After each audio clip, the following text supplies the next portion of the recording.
நினச்ச உடனே பிரியாணி எப்படி செய்யுதுன்னு பார்க்கலாம். Welcome to Rajika kitchen. இந்த கிரேவியை பண்ணி நீங்கள் ஃப்ரிட்ஜில் 1 மாதம் வரைக்கும் ஸ்டோர் பண்ணிக்கலாங்க.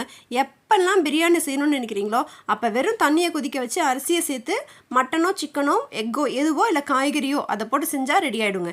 எப்படி செய்கிறதுன்னு பார்க்கலாம் வாங்க.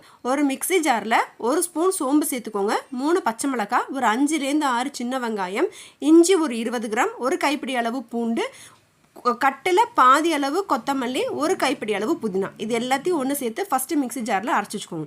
அதுக்கப்புறம் கரம் மசாலா, பட்டை, கிராம்பு, ஏலக்காய், பிரிஞ்சி இலை, அன்னாசிப்பூ, இது கூட முந்திரி சேர்த்து இதையும் குறன்னு பவுடர் ஆக்கி வச்சுக்கோங்க. அதுக்கப்புறம் வெங்காயம் தக்காளி, 1/2 கிலோ வெங்காயம்னா 1/2 கிலோ தக்காளி, இந்த ரேஷியோவில் எடுத்துக்கோங்க.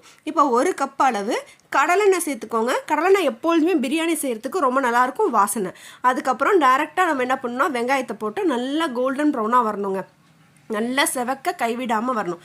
வந்ததுக்கப்புறம் தேவையான அளவு மிளகாத்தூள், தேவையான மிளகாத்தூளை ஃபஸ்ட்டு வெங்காயத்திலே சேர்த்துருங்க. அப்போ கலர் ரொம்ப சூப்பராக இருக்கும். அதுக்கப்புறம் அரைச்சி வச்சுருக்க புதினா கொத்தமல்லி பேஸ்ட்டு, அதுக்கப்புறம் தேவையான அளவு உப்பு, தக்காளி, தயிர், இது எல்லாத்தையும் ஒன்றா போட்டு வதக்கணும்னா பிரியாணி மசாலா ரெடி ஆகிடுங்க.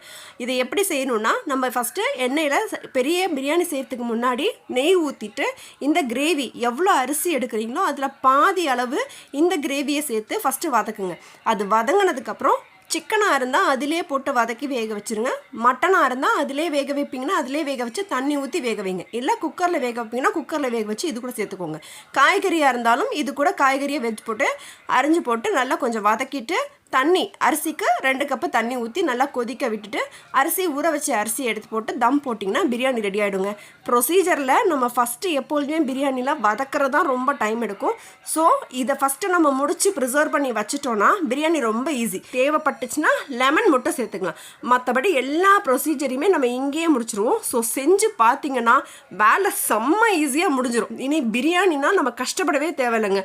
டக்குன்னு உள்ளே போனோமா, அரிசி மட்டும் ஒரு 1/2 மணி நேரம் ஊற வச்சோமா, அரிசி தண்ணி கொதிச்சுதான், சிக்கன் மட்டன் எதுவும் சேர்த்தோமா, டக்குன்னு இந்த மசாலா போட்டோமா, ரெடி பண்ணோமா, வெள்ளம் வந்தோமான்னு வந்துடலாங்க. சண்டேஸில் இனி நாம் எல்லாமே செய்யலாங்க. சட்டு புட்டுன்னு சமையலை முடிச்சுட்டு வெள்ளம் வந்துடலாங்க. ஃபேமிலி கூட நம்மளும் டைம் பண்ண மாதிரி இருக்கும், அவங்களும் ஹாப்பியாக இருப்பாங்க. செஞ்சு ப்ரிசர்வ் பண்ணி வச்சுக்கோங்க. நம்ம சேனலை சப்ஸ்கிரைப் பண்ணிக்கோங்க, நோட்டிஃபிகேஷனை பெல் ஆன் பண்ணுங்கள். தேங்க்யூ.